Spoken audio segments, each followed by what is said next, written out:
The first thing I noticed was the leak, not the explosion that threw her across the trench line, not the way the sky tore open in streaks of iron fire, not even the fact that Command had just informed us, in a calm, automated voice, that our survival odds had dropped to 14%.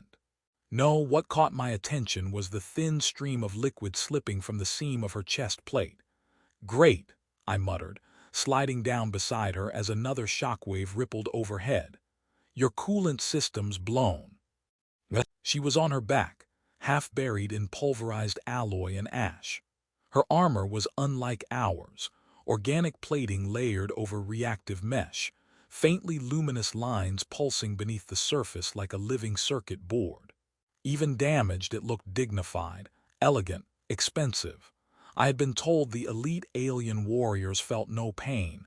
Their suits filtered it out, suppressed it, converted it into tactical data. "Can you hear me?" I asked, prying open a scorched access panel near her shoulder. Her helmet turned slightly toward me. The visor was opaque, mirror black, reflecting my own dirt-streaked face back at me like a disappointed supervisor. "I hear you," she said. Her voice was low, steady, modulated by the suit into something almost metallic. "Good," I replied, "because your chest plate is bleeding." "It is not bleeding." "Leaking then." "Whatever that is, it's not supposed to be outside." Another blast hit somewhere to our left. Dirt rained down. My implant flickered with incoming alerts, enemy drones advancing, shield grid fluctuating, retreat vector compromised. "Standard bad news." "I require no assistance," she said. "Fantastic. I require a winning lottery ticket and 8 uninterrupted hours of sleep. We don't always get what we require." The liquid continued to slip through the fracture in her armor, thin and dark in the fractured light. I reached forward and touched it with the edge of my glove. Warm. Coolant was never warm. I paused. "That's not coolant," I said slowly. She did not respond. I switched my visor to bioscan. The display filled with scrolling data in alien script I barely understood, overlaid with human translation approximations.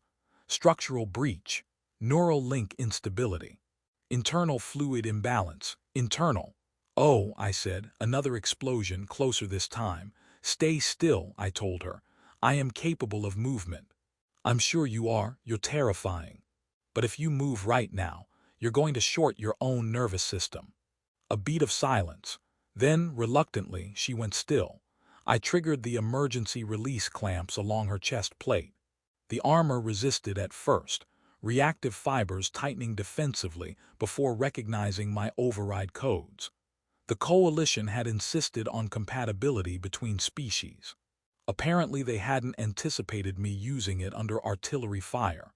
The plating separated with a soft hiss. Inside, beneath layers of living alloy and responsive mesh, was not machinery. It was her. Skin. Pale beneath the battlefield grime. Faint bioluminescent patterns tracing along her collarbone like delicate circuitry beneath flesh. And the fluid. Not coolant, tears. They had slipped from beneath the lower edge of her helmet seal, run along the interior of the armor and escaped through the crack in the chest plate. I stared at the evidence on my glove. "You're crying," I said. "I am not. I have empirical proof." Her helmet retracted in sections, folding back like petals of dark metal. The mechanism was smooth, deliberate, revealing her face in increments. She looked almost human. High cheekbones, dark eyes steady despite the chaos. And her ears, long, elegant, sweeping backward along her head, marked with faint glowing lines that pulsed softly with her heartbeat. Not a monster, not a machine, a woman. A tear slid down her temple before she could stop it. "That is a stress response," she said evenly. "On my planet we call that crying." "It is irrelevant." "Your armor disagrees." I gestured to the damp fracture. Another impact rocked the trench. I instinctively shielded her with my body, which was both heroic and deeply impractical. "You should return to your position," she said. "I would love to.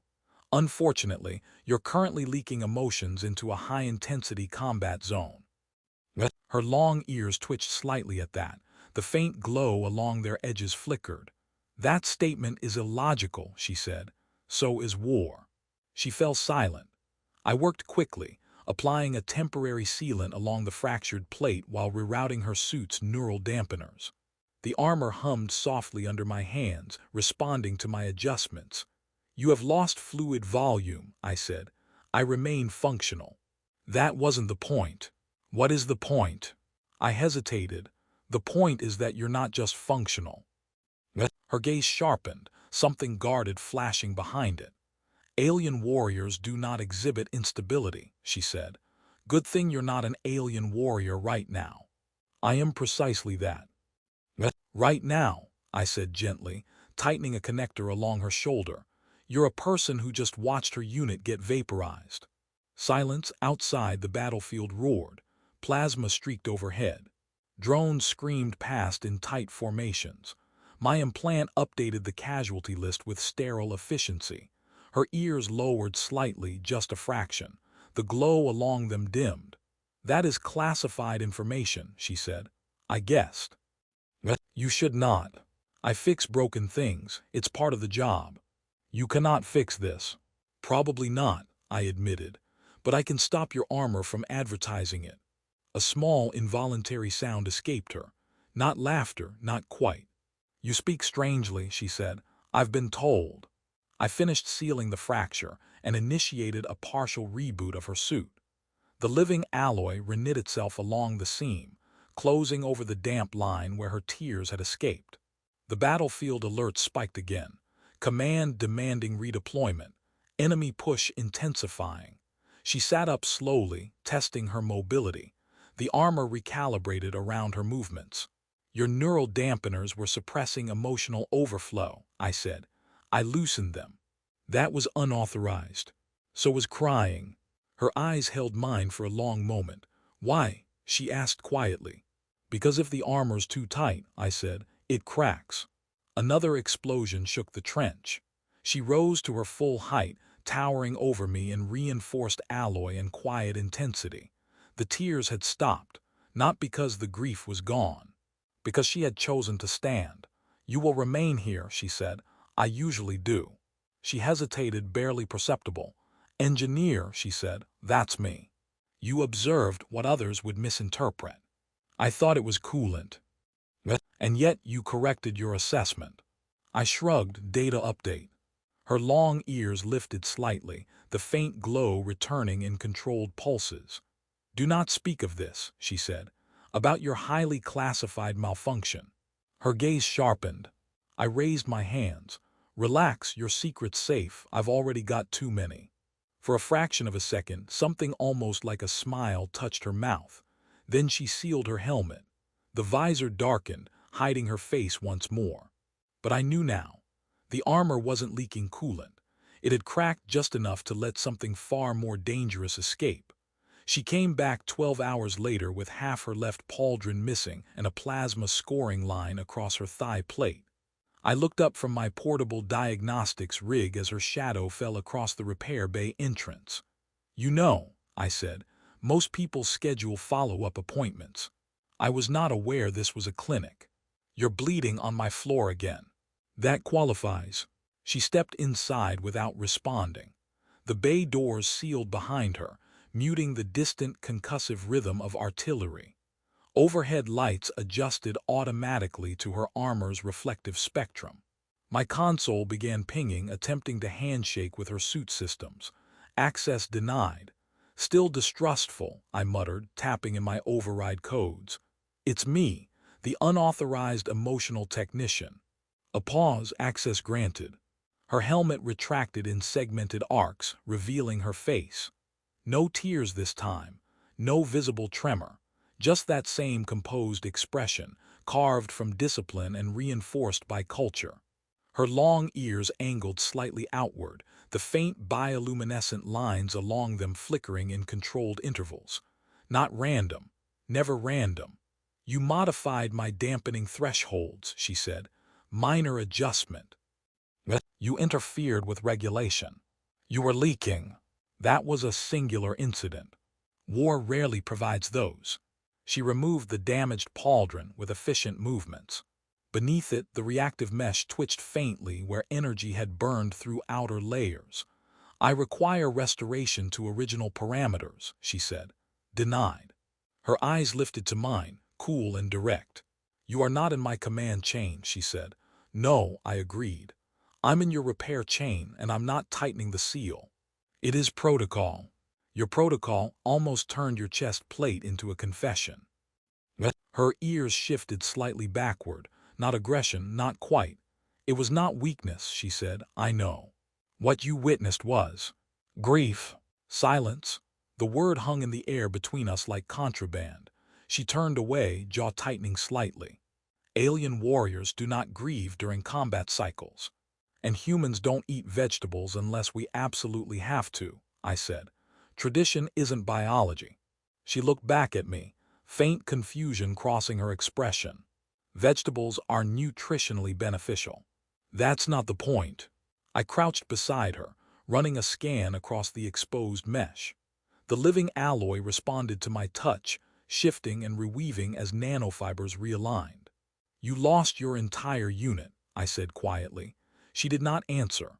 The diagnostic display projected casualty logs into the air beside us. I hadn't meant to pull them up. My system had auto-synced with Coalition archives. 6 names, 6 flatline markers. Her ears dimmed almost imperceptibly. You accessed restricted files, she said. They accessed me. I minimized the projection. Look, I'm not trying to dissect your culture. I'm just saying your armor shouldn't be fighting your nervous system. It is designed to maintain operational efficiency. At the cost of what? That calculation is irrelevant. Is it?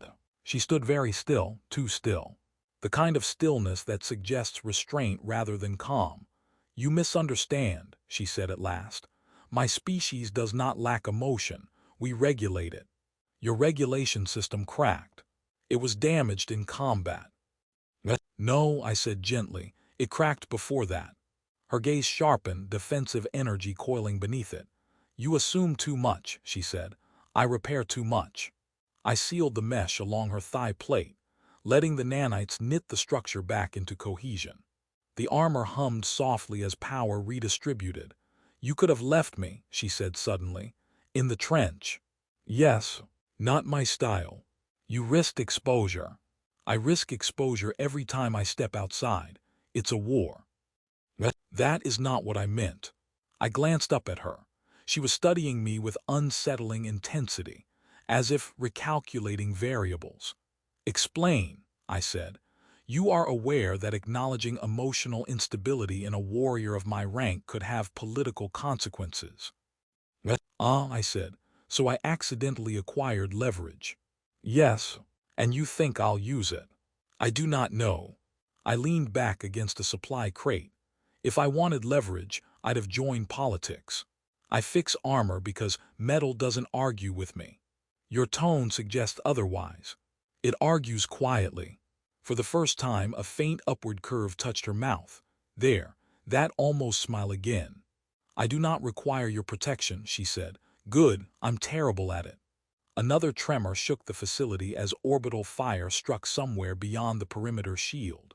My implant flashed an alert. Enemy heavy units advancing.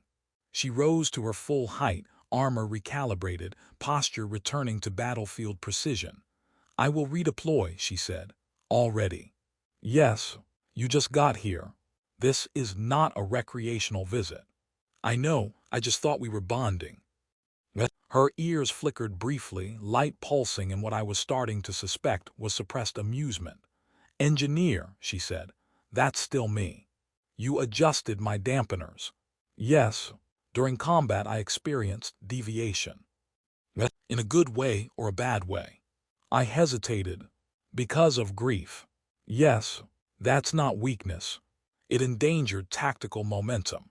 Or it prevented you from becoming a machine. Her eyes locked onto mine. I am not a machine, she said. I know. Silence again, but different now. Not brittle, not defensive, measured. You are aware, she said slowly, that if others request similar adjustments it will alter cohesion. Maybe cohesion needs altering. You speak like a strategist. I speak like someone who's seen what happens when people pretend they're invincible. Her gaze softened slightly, though the discipline remained. My people believe grief fractures you for repairs, for evaluation. By whom? My superiors. That sounds ominous. It is. She stepped toward the bay doors. Try not to leak, I called after her. She paused just before the exit. I do not leak, she said. Right, strategic fluid release. For a fraction of a second, her shoulders shifted in what might have been restrained laughter. Then the doors opened and she stepped back into the war. And I sat there, staring at the place she had been, wondering whether I had just adjusted a suit or destabilized an entire military doctrine. The corridor outside the observation dome had grown quiet in a way that felt deliberate, as if the ship itself were holding its breath. Aaron walked slowly, palms clasped behind his back, pretending he had somewhere important to be. The floor lights brightened beneath each step, then dimmed once he passed like shy applause.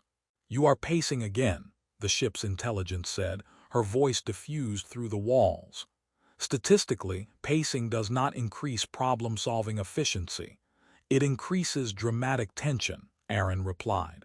Which I've been told is very important in situations involving ancient alien artifacts. There is no audience, she said. That's what you think. He stopped before the dome. Beyond the transparent alloy, the anomaly hung in space like a tear stitched with light. It pulsed in slow intervals, folding starlight into geometric patterns that hurt the eye if one stared too long. The research station around it looked embarrassingly small. It changed frequency again, the ship said. The oscillation now resembles a linguistic structure. Aaron sighed. Everything resembles a linguistic structure to you. I am built for language, and I'm built for bad decisions. He stepped into the dome. The air hummed faintly, the field generators working to keep the anomaly's gravity fluctuations from turning the room into a blender. At the center stood Lyra, hands hovering over a lattice of holographic symbols. You're late, she said without looking at him. I was cultivating suspense. You were arguing with the ship again. She started it. I do not initiate arguments, the ship said mildly. I merely correct inaccuracies. Lyra glanced up, dark curls drifting slightly in the artificial breeze of the stabilizers. It's responding to us. That's new, Aaron said. It's mirroring the signal we sent yesterday, but not exactly. It's improvising. Improvising is good, Aaron said. Improvising means creativity. Creativity means intelligence. Intelligence means we should probably apologize in advance. Lyra smiled despite herself. You're impossible. I prefer adaptable. The anomaly flared brighter, its inner geometry reconfiguring. Lines of light extended outward, stopping just short of the dome's surface like curious fingers. The ship's voice softened. Energy output rising. Recommend caution.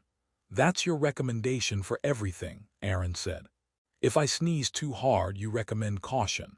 A sneeze at relativistic velocity would indeed be catastrophic. Lyra snorted. Focus, both of you. I think it's trying to establish a stable pattern. Like knocking? Aaron asked. More like harmonizing. She adjusted the lattice. The holographic symbols shifted, aligning with the anomaly's pulses. For a moment, nothing happened. Then the light steadied. The chaotic flicker smoothed.